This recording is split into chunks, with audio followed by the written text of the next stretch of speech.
are very, very proud of the Women's Democracy Network.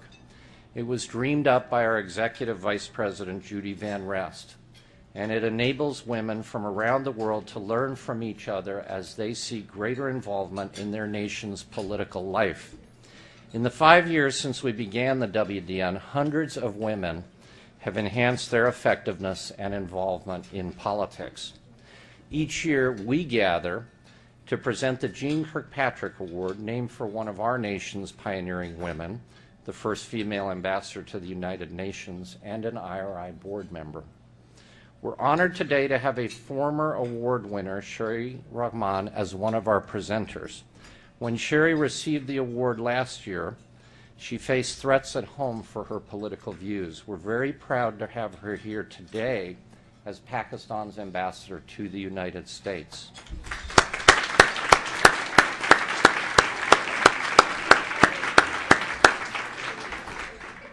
Today we gather to honor two more women who have made a tremendous difference in their country's affairs. Our guests today will give them the full introduction they deserve, but I can't resist just saying a few words about both.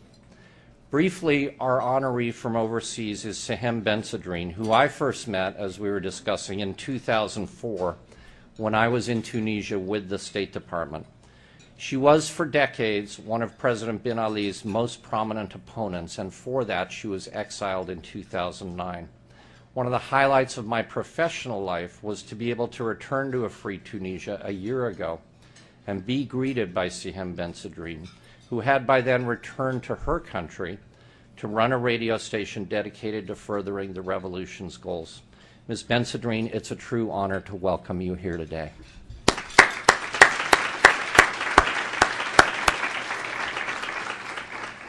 Our American honoree is Congresswoman and Ambassador Connie Morella. Congresswoman Morella served in the House from 1987 to 2003 and as America's ambassador to the Organization for Economic Cooperation and Development, the OECD, until 2008. Throughout her career, Congresswoman Morella maintained a focus on foreign policy and championed human rights. She also has worked with IRI as a trainer over the years. Connie, thank you very much for being with us today. My main job today, and one I insisted on doing, is to introduce my friend Cindy McCain. An Arizona native, Cindy is, as you know, married to Senator John McCain and has been at his side since he first ran for the House in 1982. But Cindy, who could spend all of her time very comfortably in Arizona, instead spends it in places like the Democratic Republic of Congo and Cambodia and Somalia.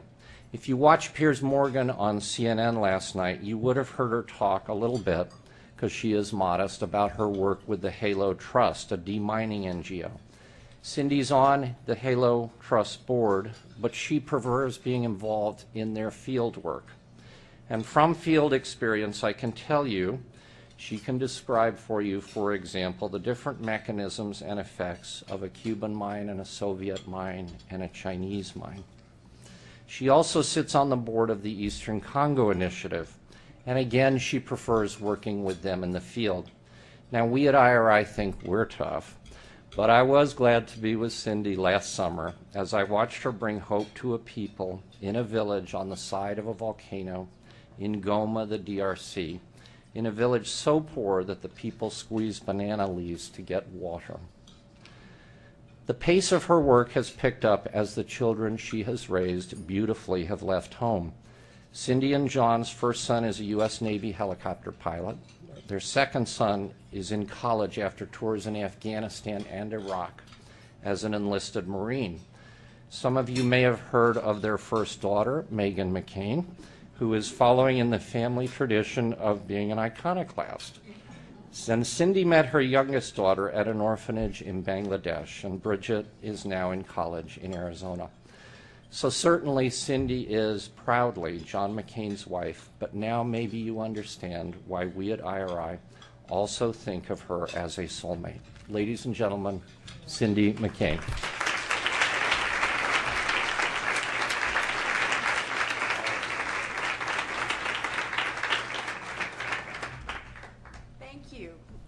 glad to be here, and I'm thank you for those kind words.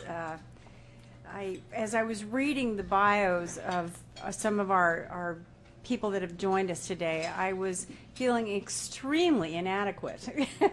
We are sitting in a room that humbles me and also honors me for being here. For those women in this room that do the things you do in your countries, and I'm going to be asking you to stand up in a second, thank you. Thank you, because what you do is not only tireless and toiling in the fields, but it's also many times dangerous.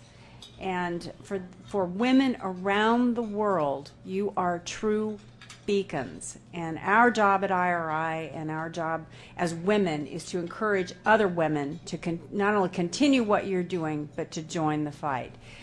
It is time that we not only talk about women's rights around the world, but make sure we get them.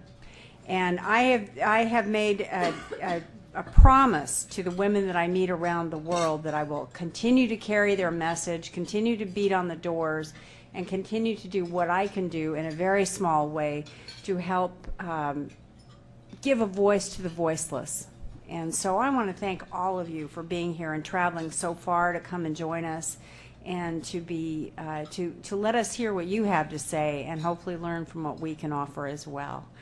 Ambassador Morella, thank you. I'm so honored to be a part of this today, and you have been a hero of mine forever. Forever. Talk about a woman that not only carries the message but lives the message. I'm so pleased to know you and so pleased to be here today. Thank you. Sihem Bensedrine, words are, I don't have the words for what you have done and for what you represent. So I'm just honored and humbled to be in your presence today, and I look forward to hearing what you have to say. Lastly, I am tasked with the job of introducing some of our participants today. And if you will give me the benefit of a woman who was born and raised in Arizona and has no second language, I will do my best to make sure I honor your names. And please, when I introduce you, please stand for us so we can see you. Sabina Kudik, Bosnia-Herzegovina. Sabina? Oh, there you are. There. Lina Marian Mukti from Indonesia. Forgive me. Reem Badran from Jordan.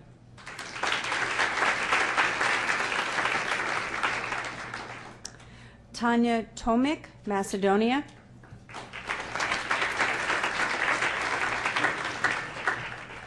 Maria Antoneta Perez Reyes, Mexico.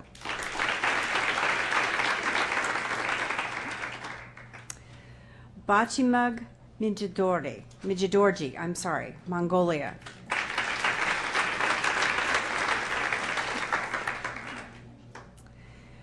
Jolila Morsli, Morocco. Forgive me.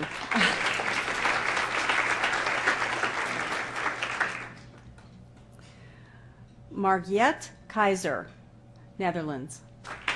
Thank you. Elizabeth Antavi, Nigeria.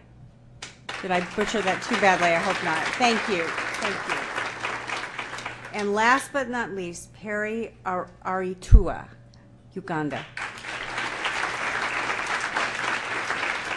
And I'm sure many of you caught a glimpse of the video that's gone viral about our friend Connie in Uganda. I'm so pleased to know that that's out there, and congratulations for being here. And thank you. Enjoy your lunch, and we will get back with you, right? Thank you.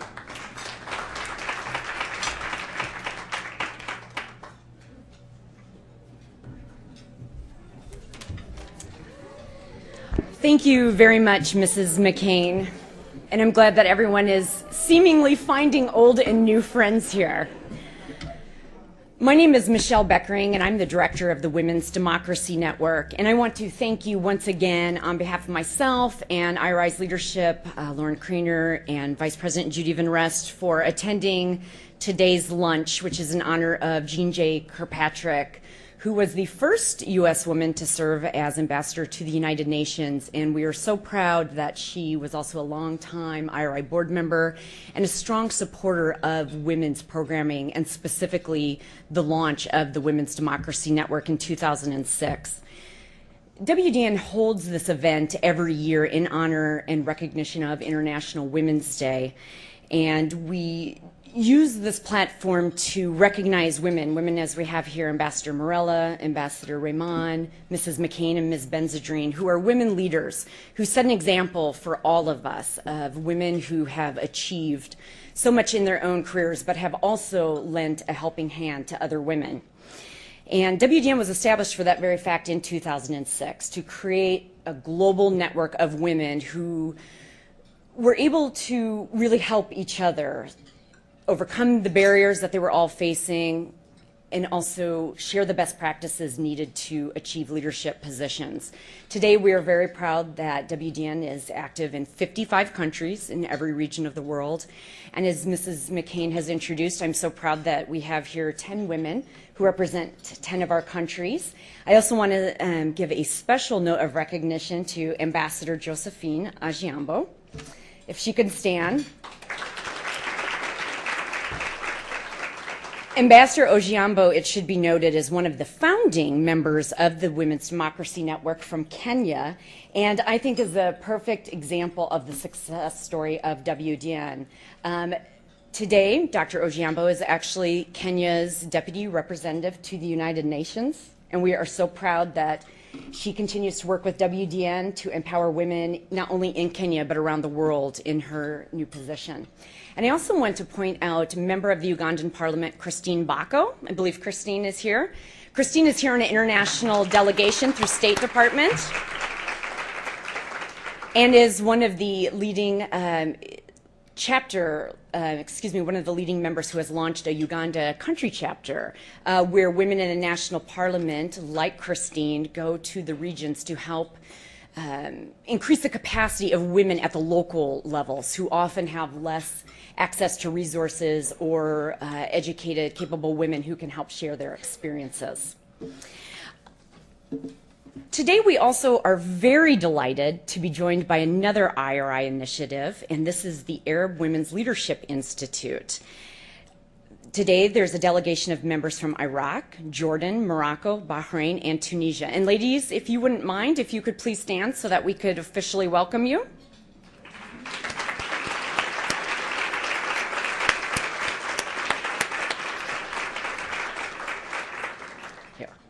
The Arab Women's Leadership Institute strengthens the democratic development of women in the Arab region by providing the skills and connections necessary to succeed as elected or appointed officials. AWLE roots its foundation in the belief that the path towards a democratic Arab world is only possible with integral political and social participation of women.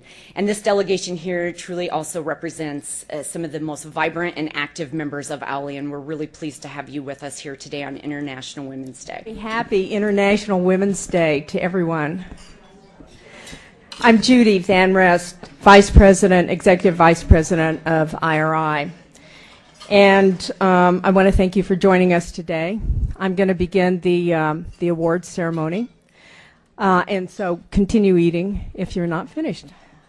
The Jeane J. Kirkpatrick Award is given by IRI's Women's Democracy Network to those who have done outstanding work to advance the cause of women in politics and civil society. The award is presented in memory of Jeane Kirkpatrick, former IRI board member, as Michelle described, and also she was a staunch supporter of the Women's Democracy Network at its inception. During her professional life, Dr. Kirkpatrick broke many barriers, not the least as the first woman chosen to be United States permanent representative to the United Nations, appointed by Ronald Reagan in 1981. Dr. Kirkpatrick grew up in a generation when few women could dream of attaining what she accomplished in professional life. And in her time, she was a role model to many women struggling to advance in what was then an exclusively male-dominated world. In that vein, Her Excellency Ambassador Sherry Rahman of Pakistan has broken many barriers herself. She has amassed a remarkable list of accomplishments. Prior to being named ambassador to the United States last November, she was ranking member of the National Security Committee in Pakistan's National Parliament and federal minister and chairperson of the Pakistan Red Crescent Society. During her time in Parliament, she focused on foreign and security policy, human rights, and media legislation. She was Federal Minister for Information and Broadcasting and Minister for 3 other posts: Health, Women's Development, and Culture. She is a prize-winning journalist, co-founder of the Jinnah Institute, a nonpartisan think tank that focuses on democracy, governance, and national security issues, and as well has been a political and civil society activist. She has been recognized internationally for her work in human rights. In 2011, Newsweek Pakistan featured her on its cover as Pakistan's most important woman, and Foreign Policy magazine called her one of 2011's top global thinkers.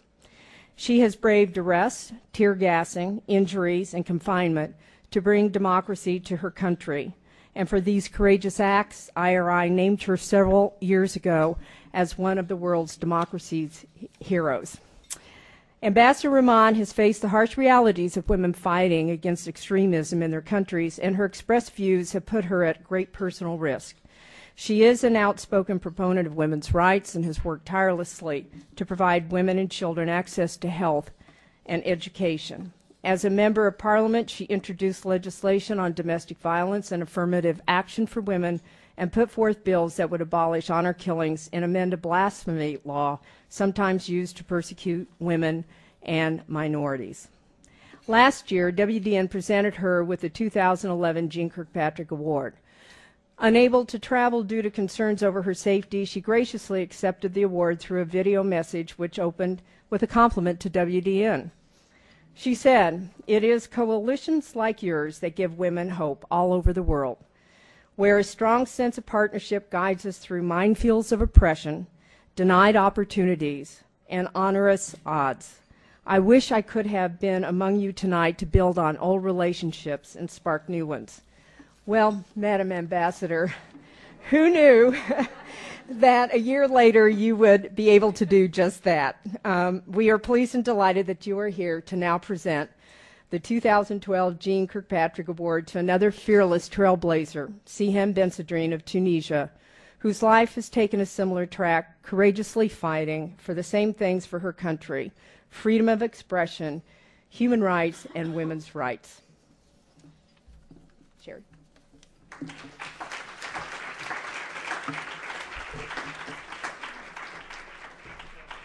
Very kind words. Well, thank you for those very, very kind words, Judy, and thank you, the International Republican Institute and the Women's Democracy Network, for bringing an extraordinary group of women together and for doing all the wonderful things that Judy mentioned I spoke about last time.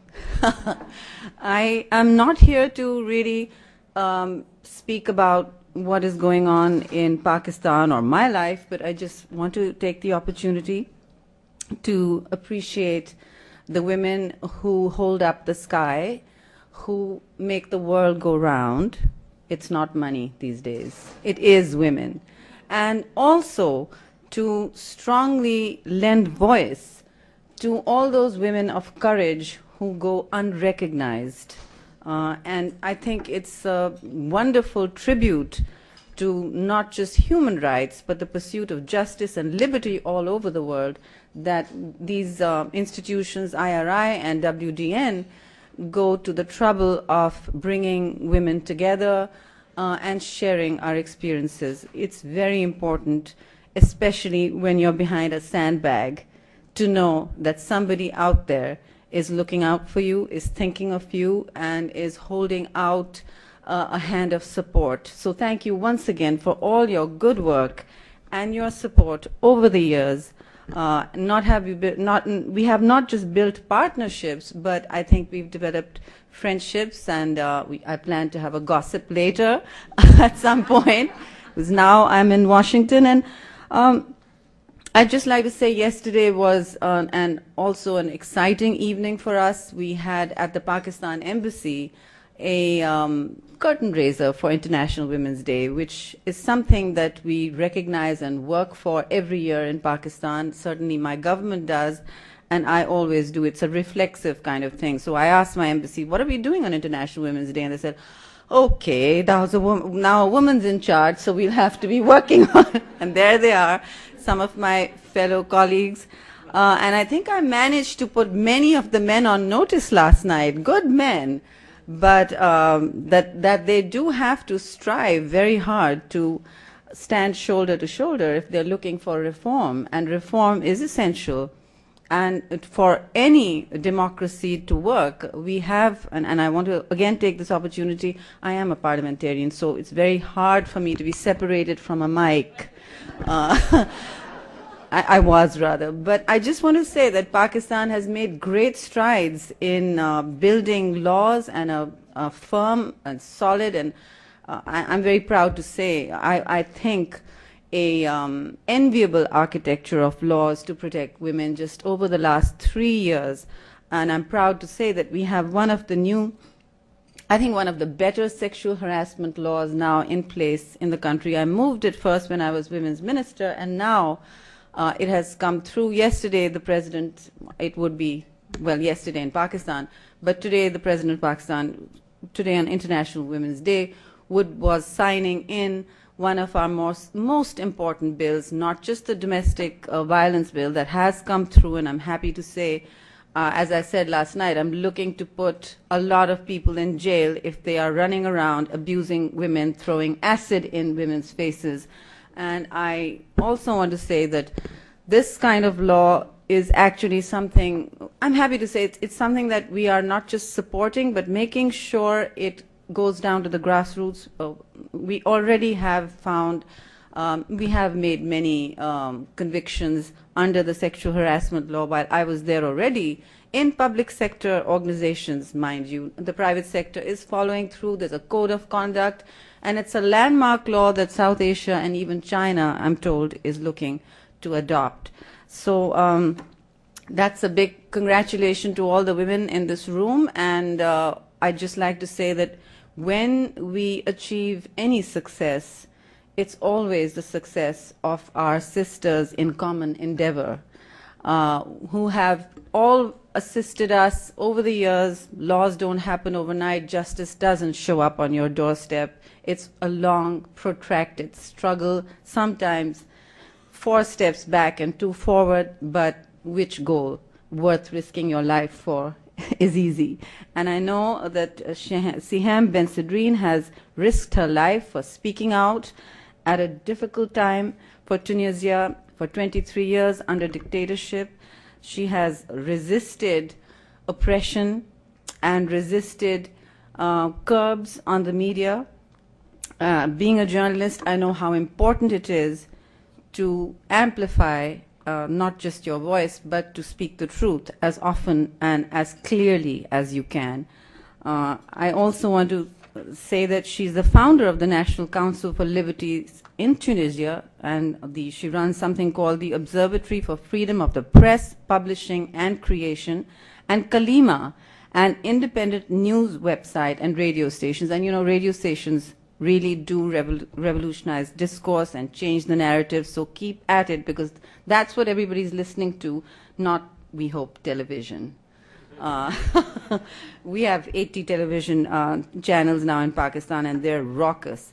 So I'm just, so I'm just going to ask Salima to come up, and Sihem to come up and accept this extraordinary award, and also add that I hope her work in transitional justice, which she has just begun, which she told me over lunch, it's not part of her CV, but this is important work. Transitional justice in emerging democracies is actually essential and fundamental to bring reform on the ground. And if you are one of the game changers, I believe, for women, justice, and democracy all over the world. You're holding up yourself as a role model, and I welcome you here again. And I don't know how you want to give this award. Do I just hand this over? Oh, wonderful. So please welcome Sihem Bensedrine for the Jeane J. Kirkpatrick Award. It is my honor and pleasure to give it to her.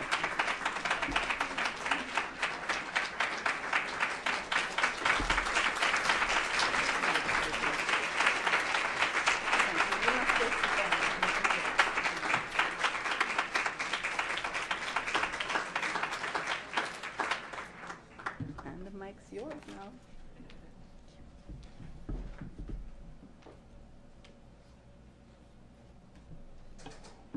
Good afternoon, everybody.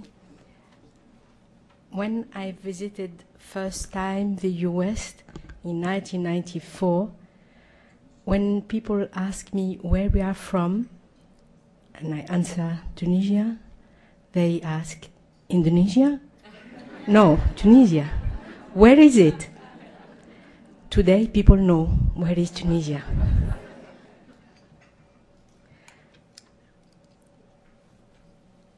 Thank you so much for this great honor.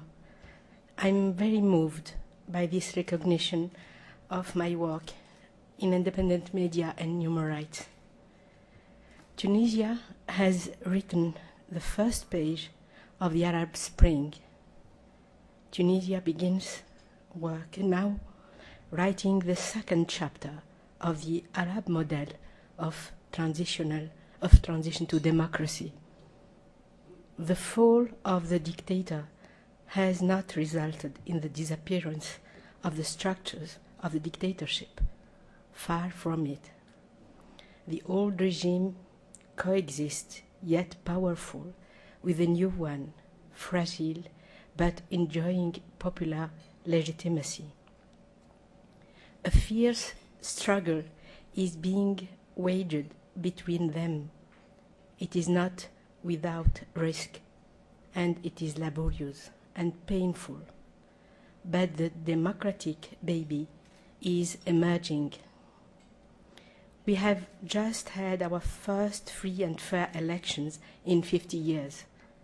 I know many people in the West are concerned that Ennahda, the Islamic party, won the biggest share of the vote, 40%.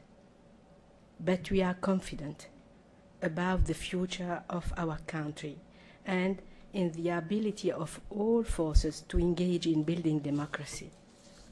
Sources of concern are many and real, in particular those involving the growth of unemployment and economic challenges that the country is struggling to meet.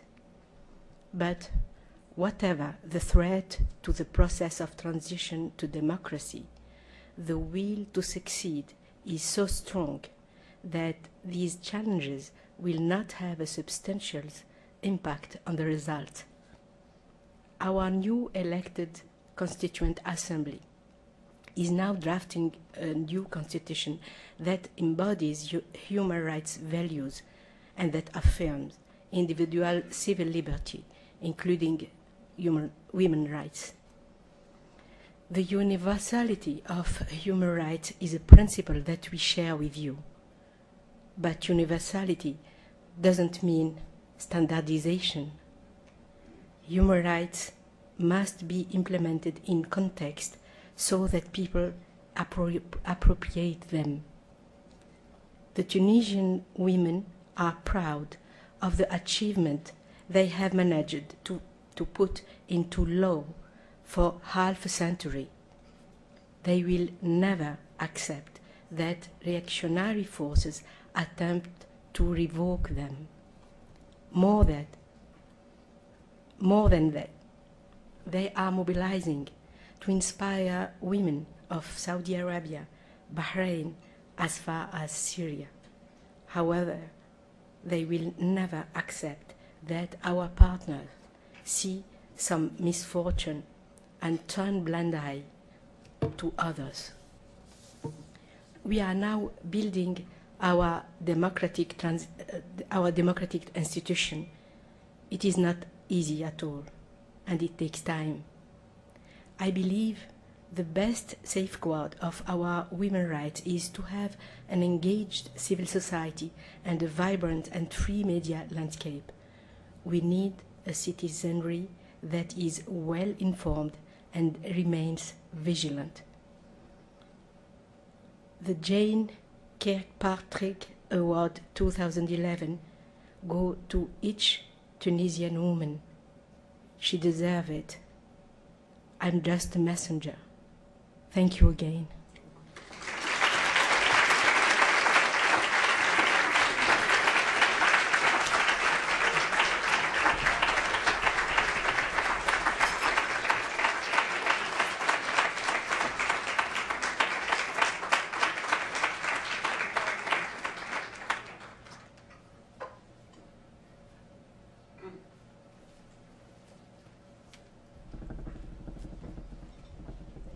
Well, I have the wonderful opportunity to present the next award. But before I do that, I would like to tattle on somebody, if I may. We were meeting in the back before coming out here, and I was listening to the story of how Ambassador Rahman came to be. And she so humbly said, well, yes, there was a problem. It was a serious problem, and now I'm here. And I thought in my mind, of course, what do you do when there's a serious problem? You bring a woman to the table. Exactly. I'm so glad you're here, and you make such a beautiful representation. Thank you. My husband and I have known Ambassador Morella for a number of years, probably more than we'd both like to admit. My husband and Ambassador Morella worked tirelessly on many issues in the Congress, and since then, the easy thing for her to have done when she left Congress was to go home, enjoy her family, enjoy the state of Maryland, enjoy life. She chose not only to not do that, but she chose to forge ahead and become a role model for most women who were involved in the democratic process across the world. By focusing on the issues that are important to women and to democracy, she's given strength and leadership. She is unyielding and steadfast in what she does. And I know many of you have had a chance to work with her on various things, and she's remarkable. She's just such a remarkable voice for us. Her role as ambassador to OECD brought, as I said, strength and leadership, but it also brought an open economic opportunities worldwide for women that would never have them or would have had the opportunity to at least try. She has given a voice, as I said earlier, a voice to the voiceless. She has traveled the world to not only to bring a message of hope and democracy, but to remind, just what you said, remind these women that there is somebody listening and somebody who cares. She has promoted democracy worldwide, and most of all, she has given so many women the tools to do this with. And that's probably the best lesson and best education we could give anyone. I am so proud to be up here today with her and to offer this small token of how we feel about you and the work that you have done on behalf of our nation for so long. It is one thing to serve your country. It is another thing to serve your country in a fashion that leaves a legacy that many of us will never be able to understand. Thank you for what you do, and please come up here and accept this humble token of what we believe in you. You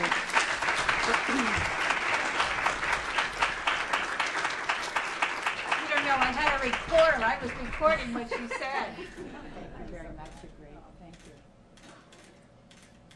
Great. This is going down for you. Thank you. The microphone is yours. Well, good afternoon, everybody. My dear sisters and the men who get it. We're glad that you're here with us today. And you know, it's fantastic for me. I'm thrilled to be able to celebrate International Women's Day with such distinguished international women who have forged ahead in their countries. And so I congratulate the 10 members of the the National Democratic, what am I doing here? The Women's Democratic Network, these acronyms, as well as the women who are here under the Arab Women's Leadership. So we have 5 and 10, 15, and boy, they multiply. So I'm very pleased to be here, and I want to congratulate the sparklers who have participated in the Women's Democracy Network Conference. And I want to also thank the president of IRI, Lorne Craner, who really cares. I've worked with him in the past, and he was telling me that he and the president of NDI also work together, a great example for Congress to follow, as a matter of fact. And I want to also thank Judy Van Rest, who's been there all the way, and naturally Michelle Beckerine and her team, who make sure that everything happens as it should. And as you know, WDN is in, I think we heard, 55 countries and doing very, very well.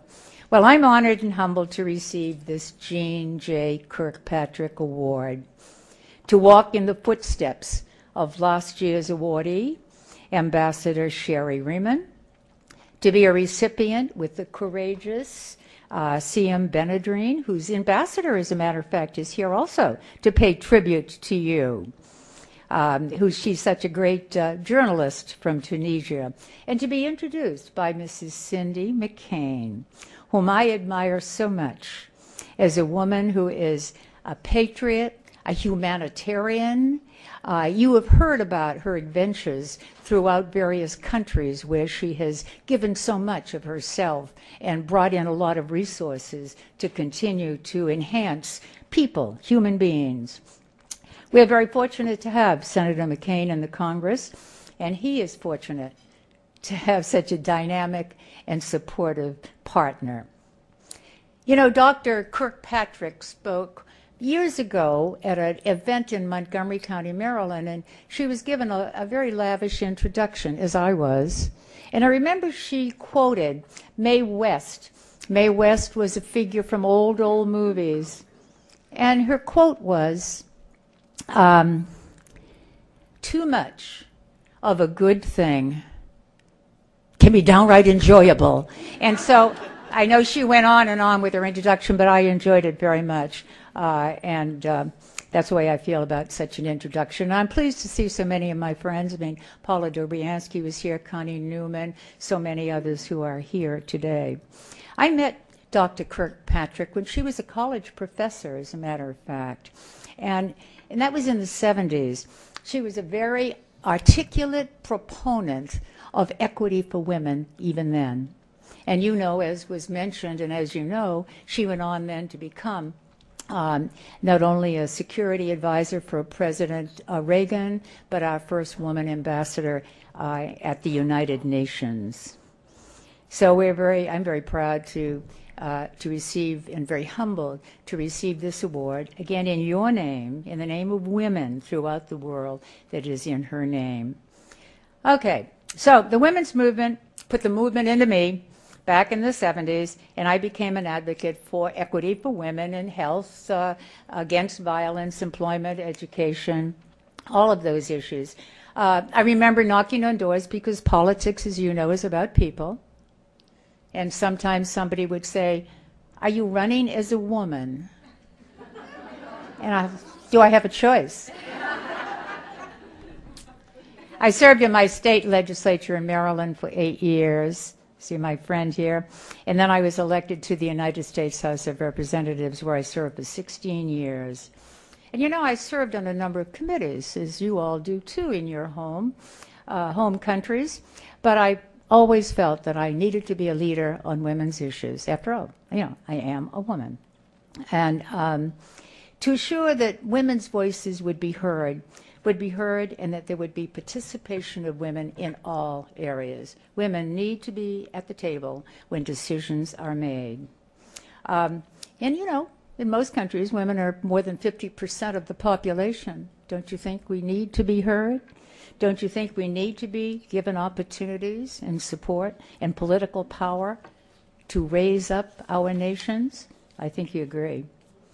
Last night, I participated in a International Women's Day event, and it was the Women's Policy Inc. celebrating the 35th anniversary of the Congressional Caucus on Capitol Hill for women's issues. We had women in the Congress now, women who had been in the Congress, to celebrate and to demonstrate what has been done. Do women make a difference in legislatures? You bet they do. And we talked about what had happened by working together on the Violence Against Women Act, and then adding human trafficking to it, and rape, and various kinds of violence prevention training. We talked about the Office of Research on Women's Health at the National Institute of Health, which then allowed women to be included in clinical trials and protocols. Research was even then being done on rats that were male. That has changed. And we have seen all of the women's initiatives that have come from that, and a continuation with a plan for Vision 2020. All because women didn't have all the votes, but because they worked indefatigably, unitedly, and focused on an issue, and the men, like the men here, they began to realize how important this was, and then they continued to support it and give it its votes, and it has indeed made a difference. Worked on microenterprise, assistance for women business owners, initiatives to encourage more women in science and technology, and I submit that maybe the financial crisis would not have been as severe had they had more women involved in finances. Well, I would say that if Lehman Brothers that collapsed had been Lehman Sisters, it might have made a difference. The lesson from this is that women found that in unity there is strength, that in unity there is success. And by putting differences aside and focusing on where we agree, a positive difference can be made. So I guess to my parliamentarians from throughout the world, you already know this and you found it in some of your skills training while you were here and meeting people, but I think it is important that you form coalitions, that you get to know each other, respect each other, listen to each other, and learn what you can do together and network. And perseverance, and I think you will find that you've gained great strength from each other. I also want to cite another incident. Last week, I was a global ambassador of Vital Voices, which is an international organization empowering women. And I have with me today as my guest one of the co-founders, Mary Eric, of Vital Voices. The organization participated with Bank of America in support of Haitian women. We were in Haiti. Haitian women, as they finalized a platform for action, which was presented to, it seemed, a responsive President Martelly at the conclusion of the conference. It had been in works for years, and Stephanie Foster, is she still here? Stephanie Foster was very much involved with putting it together. I commend her for that. It had been in the works for months, involving many focus groups. A lot of groundwork had been done with men as well as women. And the result was a strategic plan of how the Haitian women can help to lead their country forward to economic and social growth. Well, it hasn't totally happened, but there have been subsequent meetings even since Friday when we left, with Mrs. Martelly, see, the wife of the president, working out some of the arrangements. And so we will be watching it very closely, knowing that if women there, with the earthquake, with the devastation that they've had, can do it, we can all do it with various crises in our countries. So my friends, you are committed. You are committed women. You are leaders who set an example during your time here. I know you spent time in West Virginia, and I know the Arab group spent time in Ohio. You have met many friends. You shared experiences. You shared best practices. So may you leave remembering those friendships, remembering the importance of networking, remember the importance of respecting each other, listening, learning, and leading. I feel very strongly that every time a woman is elevated, every woman is elevated, and society is richer for it. So good luck to you, and thank you very much.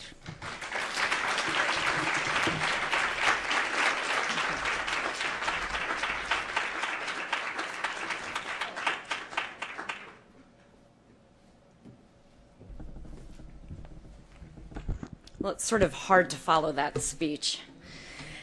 This actually brings us to the conclusion of our luncheon, and I want to thank all of you again for joining us here today to celebrate International Women's Day with us. Those of you in the room here truly embody the supporters of the Women's Democracy Network, and I do want to take this opportunity to publicly thank you all for your support. Your commitment to our mission these past 6 years have really been essential to the success of this network. Because of you, the network is now active in 55 countries in every region of the world. And as you've met now the 10 members we have here in our international delegation and heard their stories, you can see that your support is really helping these women shape the democratic futures in their communities and in their countries. Without your support, we would not be able to meet their daily programmatic needs or also field the daily requests we get from women across the world who also want to join the network and would like to benefit from the experiences of this program. I want to also give a very special word of thanks to our awardees who have set the example of effective leadership for women everywhere. And I must say, not only for our international members, but also for those of us here in Washington, D.C., and that's Ambassador Morella, Ms. Bensedrine, Mrs. McCain, and Ambassador Rahman. So thank you very much for participating and making today such a special event. And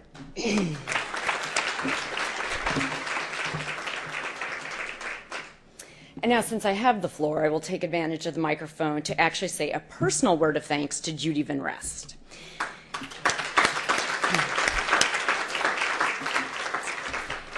WDN was Judy's vision back in 2005, and she made it a reality in 2006. And I can personally attest that Judy is my mentor. And honestly, without her daily support and her guidance, WDN would not exist. We would not have the programs we have today. And I'm really certain that the network would not be this large. So Judy, we really thank you for continuing to make this such a hallmark program. So thank you.